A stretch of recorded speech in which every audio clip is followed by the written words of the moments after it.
Please have a seat. I don't think there's enough press here. Well, good evening, everyone.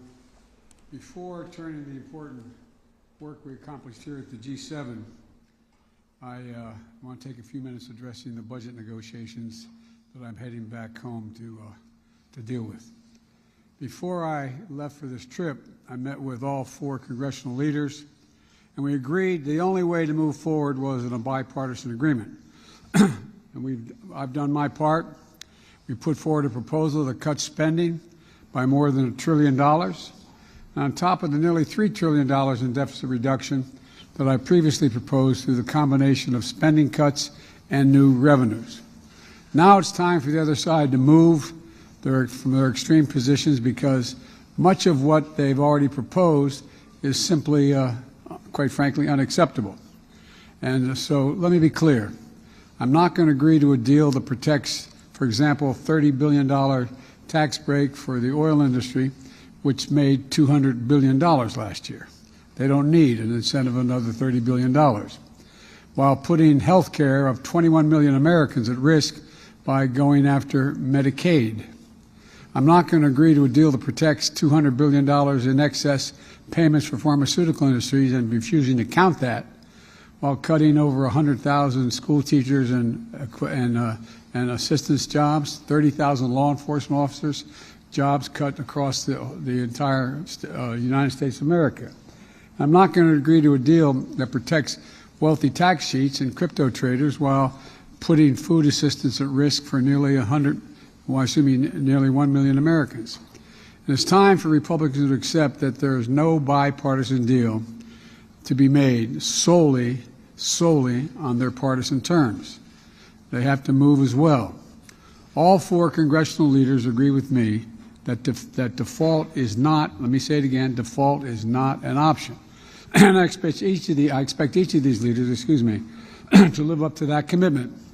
America has never defaulted on our debt, and it never will. The Speaker and I will be talking later on the plane as we head back, because it's 5 or 6, 7 o'clock in the morning there, and our teams are going to continue working. Now, we've had a packed few days here in Hiroshima, and I think with very productive and important meetings at the G7 summit. We also held the Quad meeting here in Hiroshima rather than Australia, and important bilateral discussions with Prime Minister Kishida of Japan, Prime Minister Albanese of Australia, and President Zelensky of Ukraine, as well as the Prime Minister of India. This is my 3rd trip to the Indo-Pacific as President, and I look forward to rescheduling my stops in Papua New Guinea and Australia later. I've spoken with the Prime Minister of Papua New Guinea, and Secretary Blinken is traveling there to meet with the Pacific Island partners at that moment. And I'm also going to be hosting, and I've spoken with the Prime Minister, hosting the leaders of the Pacific Island Forum in Washington this fall, because I've been unable to make it to Papua New Guinea. And Prime Minister Albanese, we're going to have a state visit later this year. And I also want to thank President Kishida for his outstanding, and it's not hyperbole, his outstanding leadership of the G7 this year, as well as Mrs. Kishida and the entire Japanese government for the hospitality they've shown to Jill, myself, and our whole team. Being in this city and visiting the memorial on Friday was a powerful reminder of the devastating reality of nuclear war and our shared responsibility to never cease our efforts to build for peace. And together with the leaders of the G7, we have reiterated our commitment to continue to work toward a world free from the threat of nuclear weapons. Over the past few days have showcased the unity of purpose among the G7. It's a very different organization than it was 5, 7, 10 years ago, because we're addressing the challenges that matter most to the world. We're united in our efforts to strengthen global health security. And yesterday I announced that the United States plans to contribute another $250 million to the pandemic fund at the World Bank to make sure the world is better prepared to prevent, detect, and respond to future pandemics. We're united in our commitment to climate action and accelerating the transition to a global clean energy economy by investing in the industries of the future. We're united in our push to build a more resilient and inclusive global economy that can better withstand the kinds of shocks that we've experienced over the last few years, including by building a more secure and more diversified supply chain. Through the Partnership for Global Infrastructure and Investment, which we launched last year at the G7 summit in Germany, we've addressed the infrastructure needs that are holding back too many low and moderate income countries, particularly in the global south. The United States has already mobilized more than $30 billion in PGII projects around the globe, a significant step toward our collective pledge of the G7 to mobilize $600 billion in investment by 2027. And we resolved to reform the multilateral development banks to give them more flexibility and better able to fight poverty by helping respond to global challenges. Now, we're also united in our approach to the People's Republic of China. And the joint statement released yesterday outlines the shared principles we've all agreed to at the G7 and beyond in dealing with China. We're not looking to decouple from China. We're looking to de-risk and diversify our relationship with China. That means taking steps to diversify our supply chains, and we're not dependent on any one country for necessary product. It means resisting economic coercion together and countering harmful practices that hurt our workers.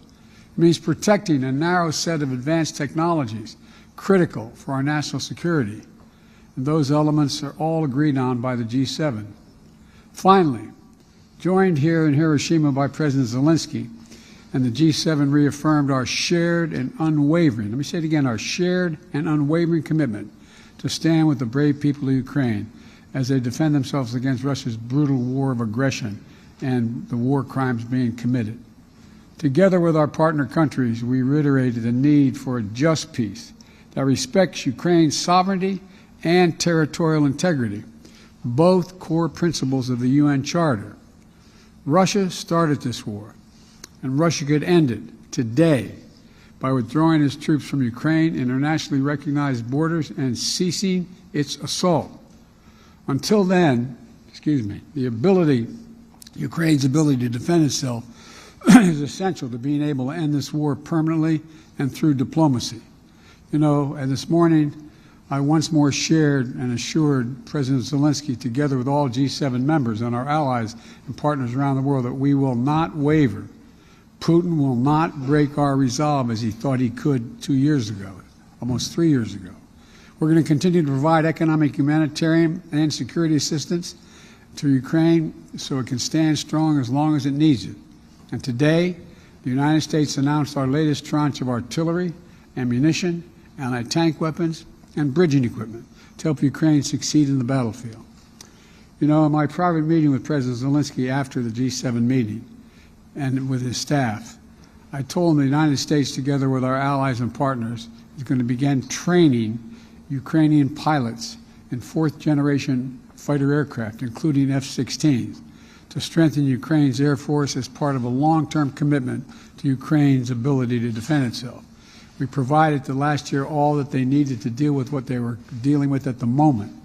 And that's when now we're moving in the direction of putting them in a position to be able to defend themselves in ways beyond what they've had to deal with so far. The past few days have once more underscored how important America's global leadership is. Presumptuous thing for an American president to say, but I think you'll find if you ask any of our colleagues it's true.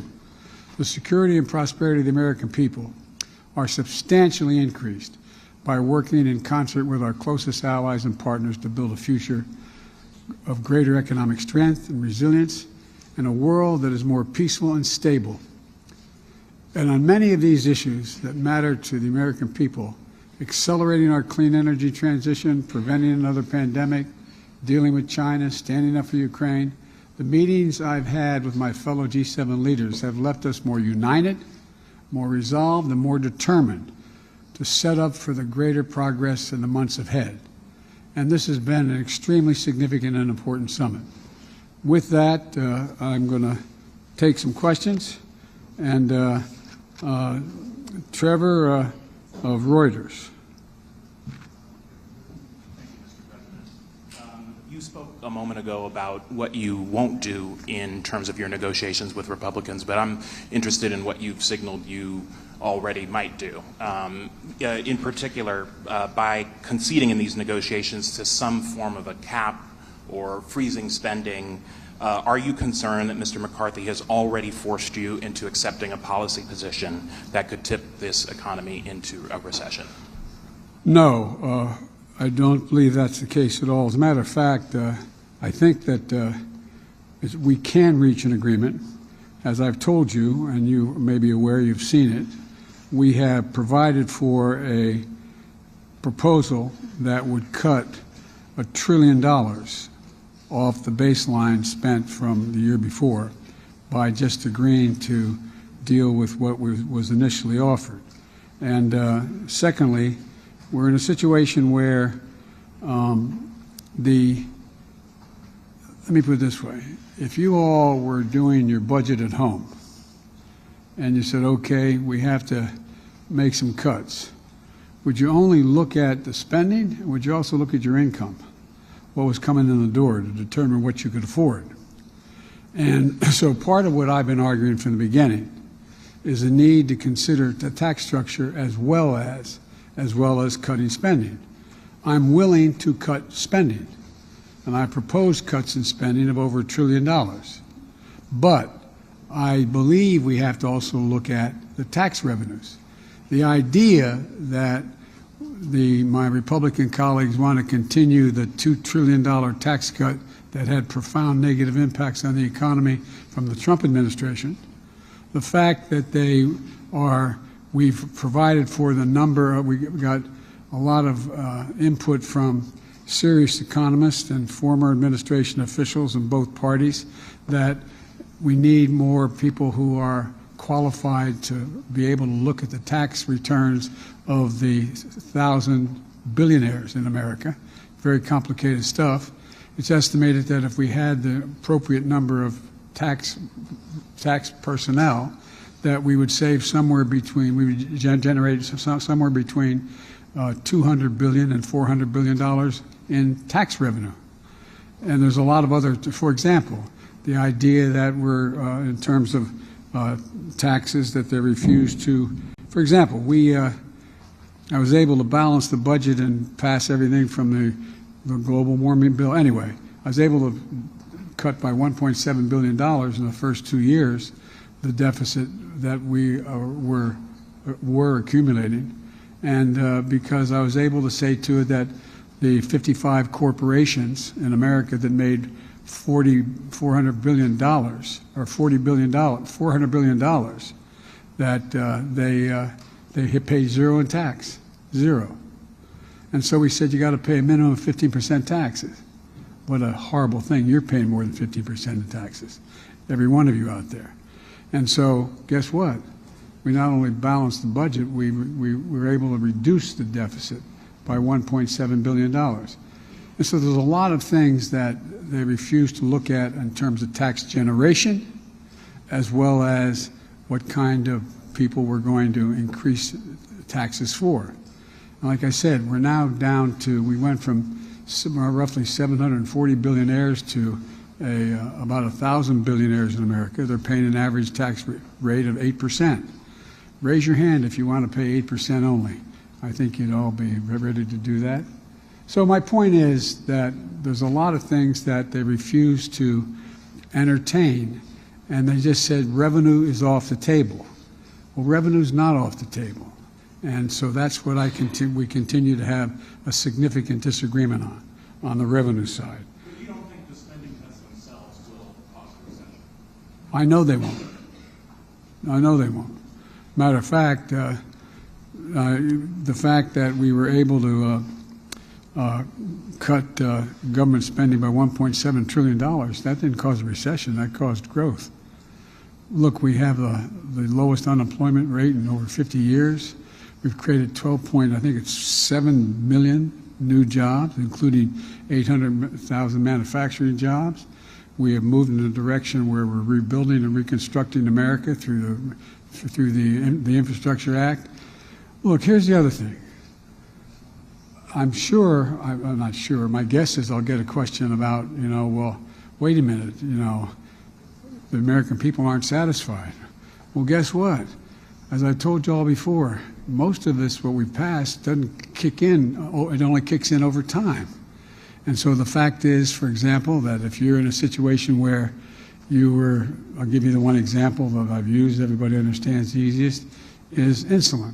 Well, I decided that we were going to be in a position where we were not going to continue to pay the highest drug prices in the world. And that's what we do, by the way. Same manufacturer of a drug in the United States, selling it here in Japan, selling it in Tokyo, or selling it in Berlin, or selling it around the world. They pay a lot less than we pay at home. So we said a simple proposition. Let's take a look at how much it costs to make the product. And I'm not going to ask you to show of hands like I do in a town meeting, but if I usually ask how many people know somebody who has type 1 or type 2 diabetes, and almost at least half the audience raises their hand. Well, they were paying somewhere between $400 and $700 a month for their insulin that they badly need to stay healthy and alive. Well, guess what? It costs $10, T-E-N, $10 to make, to package. Total amount, you could argue maybe as much as $13. Well, guess what? Now they can't charge more for Medicare can't, because Medicare is taking American tax dollars and paying for the elderly's health care needs. You can't charge more than $35 for that drug. That saves $160 billion. Hear it? $160 billion less will be paid out by the American taxpayer to help the elderly people on Medicare with a problem. Well, a lot of this is just kicking in. We're in a situation where next year, for the drug cost, no senior will have to pay total cost of all the drugs, from expensive cancer drugs to whatever drugs they're taking, will not have to pay more than $3,500 a year. The following year, we've already passed this is a law now. The following year, they won't have to pay more than $2,000. That saves another $200 billion that we're paying out. But the other team won't count this. Even though it's a law, we passed it, they won't count that as reducing the debt. So there's a lot of those kinds of disagreements we have. And my guess is that I'm going to be talking to the Speaker of the House on the way back on the plane, because there'll be morning time over at home, and I'm going to be in that plane about an hour or so. And my guess is he's going to want to deal directly with me and making sure we're all on the same page. But that's probably more than you wanted to know. How about Masairo, NHK? Hi, good evening, Mr. President.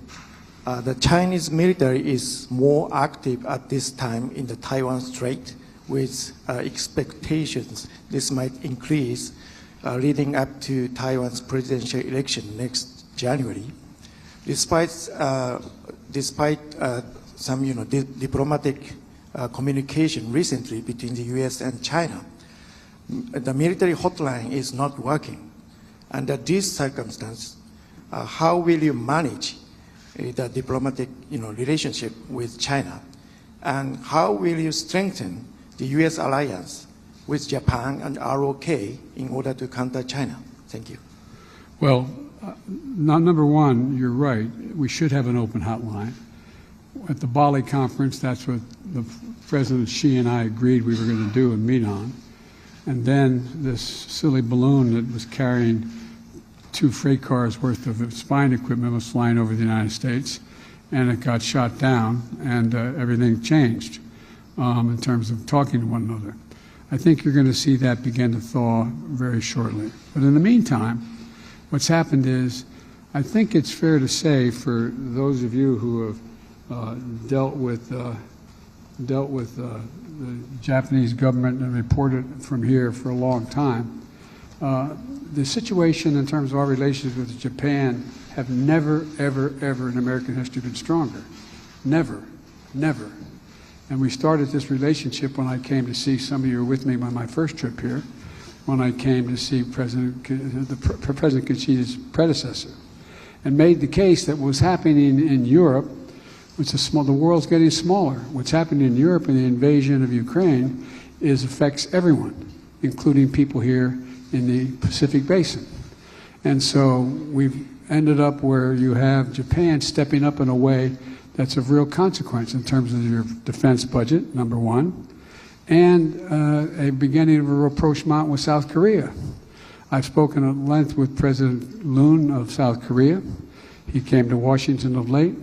He's agreed, we're all of the same agreement, that in fact we are not going to, we're maintaining, we all agree we're going to maintain the one China policy, which says, everybody kind of forgets, now I mean you all know, but the public kind of forgets that it says that neither country, China or Taiwan, neither territory can independently declare what they're going to do, period. There has to be a mutually agreed to outcome.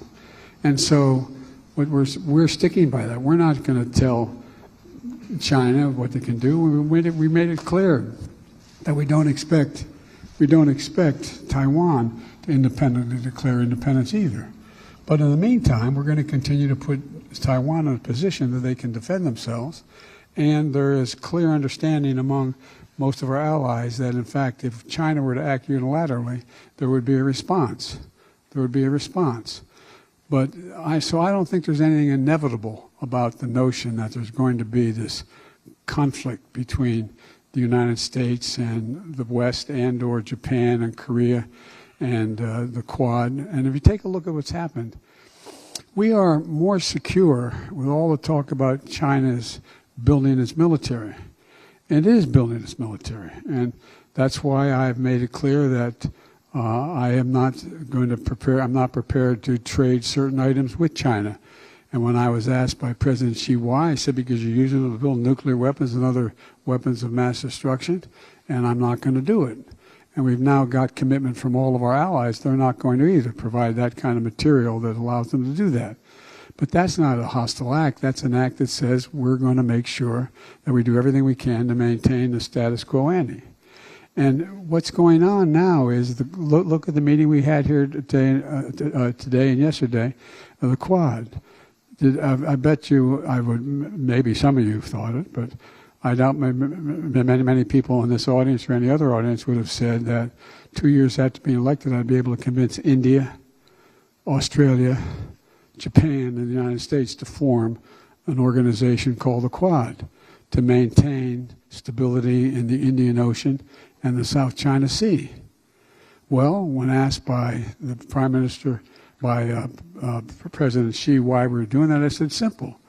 We have an international organizations have agreed upon what constitutes open airspace and sea space. And we're not going to allow that to be unilaterally altered, period. We're not changing any rules. We're just making sure that we unite democracies in the conviction that the Pacific Basin remains what it was before, open and clear.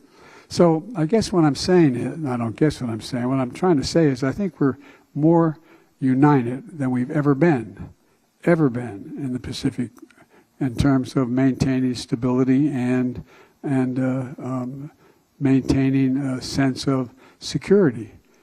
So I'm not sure that answers your question, but I hope it does. If it doesn't, do you want to follow up with any portion of that question?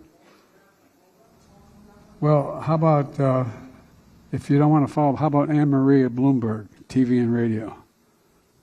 Thank you, Mr. President. You just said, I'm willing to cut spending. Speaker McCarthy says that the U.S. government needs to spend less next year than they did this year. So will you agree to that? And on China, your team has been trying to secure meetings with their Chinese counterparts. Would you consider easing some sanctions to improve relations, like the sanctions that are currently on China's defense minister? Thank you. Yes and no. No, I'm not going to ease the sanctions, but yes, I think we should. On the front end of your question is that there's a lot that is going on relative to spending. And we have agreed to cut spending. We've cut spending and we're going to continue to cut spending. But the question is, what base do you start from? initially, if you remember when the Republicans introduced when the Speaker, by I guess a 4 or 5 vote majority, was able to pass what he calls extending the debt with a limitation on what you had to do to expend it in terms of the budget side. I said, I'm not going to negotiate on whether you extend the debt. I will negotiate on the budget.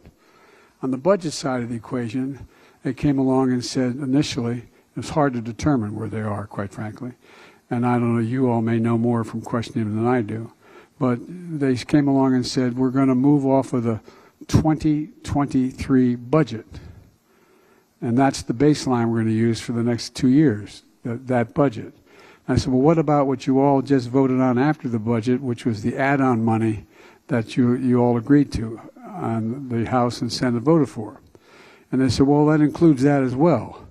I said, okay, well, then we may be able to work on something. So we started calculating what that would mean in terms of it came to a 22% cut for everything in the budget, but the things that have already been passed, the 5 big initiatives that I've already passed in terms of infrastructure, the Affordable Care Act, et cetera.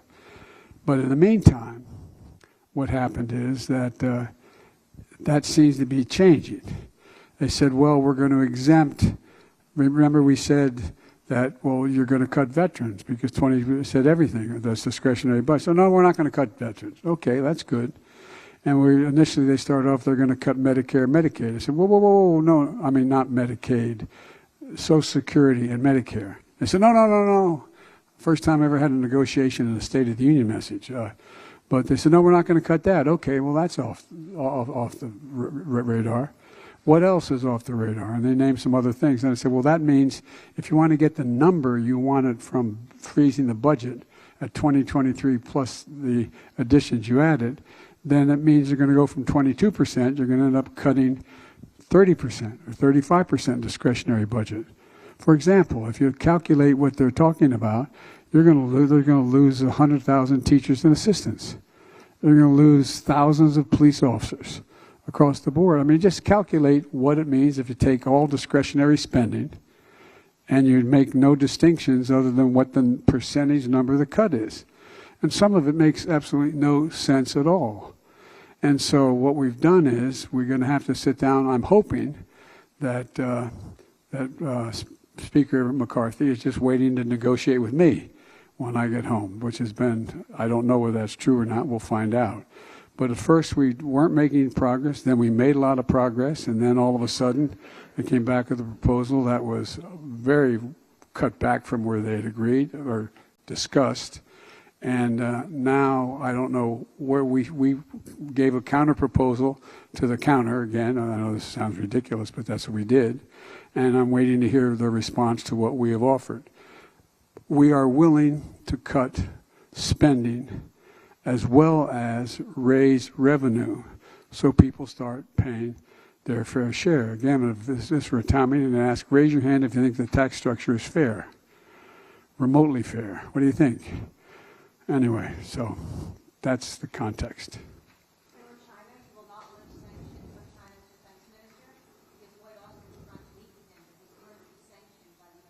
No, I know that. That's under negotiation right now. I thought you said whether I would lift sanctions on material I was going to sell the Defense Department, meaning would I sell some? The answer, that's under discussion. Jim Tankersley, New York Times. Hi, Mr. President, thank you. Oh. You speak a lot at these summits about the power of democracies to solve big problems. But I'm curious, in these meetings with world leaders, how are you explaining the possibility that American democracy could cause a global financial crisis if the debt limit is breached next month? And I'm wondering if you are offering them assurances that whether it's by invoking the 14th Amendment or anything else, you will take whatever steps you need to make sure that doesn't happen. First of all, it would be a very serious circumstance if we didn't pay our debt for the first time in 230 years. That'd be a serious problem. So far, there's been very little discussion, and they all know what's going on, about whether or not we're going to default on our debt. Number two. Number three, I can't guarantee that they wouldn't force a default by doing something outrageous. I can't guarantee that. Number four, I'm looking at the 14th Amendment as whether or not we have the authority. I think we have the authority. The question is, could it be done and invoked in time that it would not be appealed and as a consequence past the date in question and still default on the debt? That's a question that I think is unresolved. And so the point is, I'm hoping and I believe that when we sat in the room with all the leaders from Mitch McConnell on, and they said, we will not default, period. We will not default. That's what all, including Kevin McCarthy, said, we will not default. And so I'm assuming that we mean what we say, and we'll figure out a way to not have to default.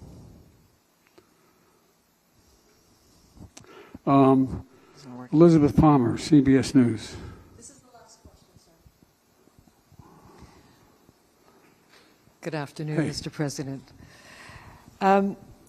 What has President Zelensky told you about the big counteroffensive? And maybe you can start by telling us whether it's actually underway or not. And I'd like to ask you about the F-16s. You've greenlit them now. Jake Sullivan said arms and equipment go to Ukraine according to what he called the exigencies of the conflict. So what exigency now exists that didn't exist that demands these planes? Well, I'll tell you exactly when they're going to move, exactly where they're going to go. He told me, come on, God love you. Even if I knew precisely, you think I'm going to tell you what they're going to do in terms of their offensive? Well, I hope I wouldn't do that, because that would mean it wouldn't succeed. But the fact is that we did discuss privately I did discuss with Zelensky let me put it this way. We and our NATO allies know how many brigades they have trained, know what the status of those brigades are, and have an expectation as to what their likelihood of succeeding are. We don't know that for certain. War is uncertain. War is uncertain, to state the obvious. So, it will proceed. I can't, even if I think I do know, but I'm not going to tell you because that would not be a smart thing to do either. So having said that, the expectation and hope is that they will be successful in that it'll make it clear to Russia that the cost, for example, Bakhmut. Bakhmut is a discussion about whether or not it's been lost or whatever. And well, the truth of the matter is the Russians have suffered over 100,000 casualties in Bakhmut. It's hard to make up. It's hard to make up. So whether or not there are troops in Bakhmut occupying, there's not many buildings left standing in Bakhmut. It's a pretty devastated city. But they have been able to move in a direction that they've been able to lock down an awful lot of the Russian forces, including the Wagner group. So with regard to the F-16s, F-16s would not have helped in that regard at all. It was unnecessary. For example, let's take just Bakhmut, for example. Would not have any additional added consequence.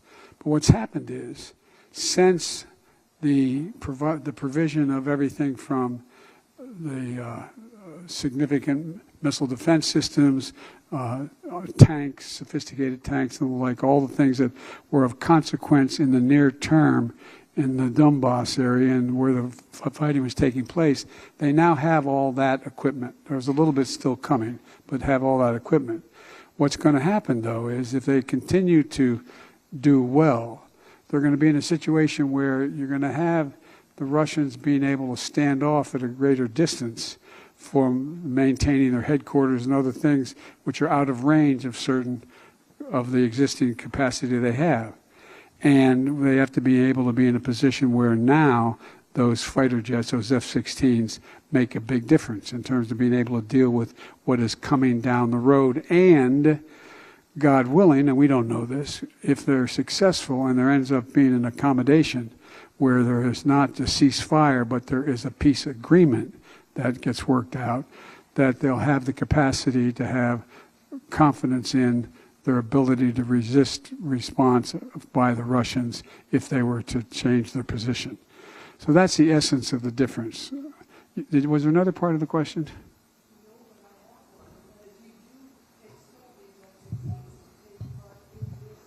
No, not the percent. I don't expect the F-16s to take part in the existing. Let's assume that it's not, but let's assume tomorrow the offensive was started, or in a week or 2 or 5 or 7 or 10. It's not highly unlikely they would take place in that context, but it will take place in the context if they're successful in the near term. They're going to then continue to have to fight with the Russians who have headquarters beyond where they are now, not able to reach by the existing capacity that exists in their arsenal. So it's a different need, just like the tanks weren't needed in the beginning, but they're needed now. And so that's the nature of the change. What assurances do you have that providing F-16s won't escalate this war? I have a flat assurance from Zelensky that they will not use it to go on and move into Russian geographic territory. But wherever Russian troops are within Ukraine and the area, they would be able to do that. Thank you all very, very much. Appreciate it.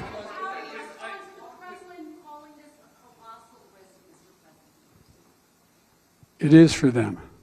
And Mr. President, on the debt limit, you said already, I've done my part. Do you think that if there is a breach, nobody will blame you? Of course, no one will blame me. I know you won't. You'll be saying Biden did a wonderful job. I know you. Would you be blameless in a default situation? On the merits, based on what I've offered, I would be blameless. On the politics of it, no one will be blameless. And by the way, that's one of the things that some are contemplating. I actually had, well, I got to be careful here. I think there are some MAGA Republicans in the House who know the damage that it would do to the economy.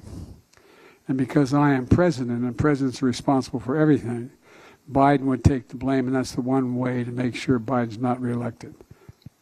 Thank you. Thank you, everybody.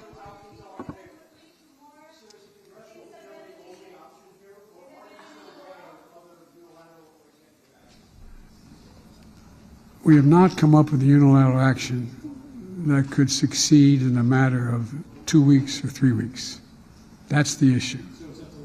So it's up to lawmakers. But my hope and intention is when we resolve this problem, I find a rationale to take it to the courts to see whether or not the 14th Amendment is in fact something that would be able to stop it. Thank you. The press conference has concluded. Thanks, everybody. Thank you, everyone.